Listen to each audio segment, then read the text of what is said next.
Attorney G, Hmm. obligasyon ba ng mga anak ang kanilang magulang? Ako, medyo controversial to. Ganito pananaw ko dyan. Ideally, obligasyon ng mga magulang ang paaralin ng mga anak nila, turuang tumayo ng sariling paa, at paghandaan ang retirement nila. At ideally naman, obligasyon ng mga anak yung mag-aral ng mabuti at humiwalay na sa mga magulang as soon as graduate sila. Unfortunately, sumasalungat dito yung kultura natin mga Pilipino. Lalo na yung pagdating sa pagmamahal sa pamilya at yung kultura ng bayanihan.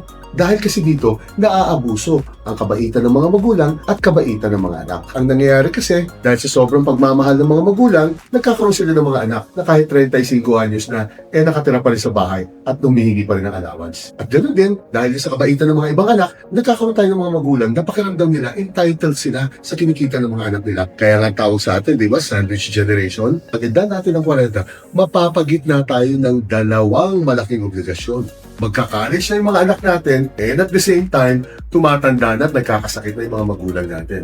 Kaya yung mga bata pa, hindi na natin mababago ang pananaw ng mga magulang natin. And at the same time, di rin naman natin pwedeng pabayaan sila, pero pwede natin baguhin ito sa henerasyon na natin. Maganda ang kultura natin bayanihan ng pagmamahal sa pamilya. Pero ang mas gaganda pa doon, kung dumating tayo sa punto na mas maraming Pilipino ang nakakatulong kaysa sa mga humihingi ng tulong. Yun lang yan. Good luck!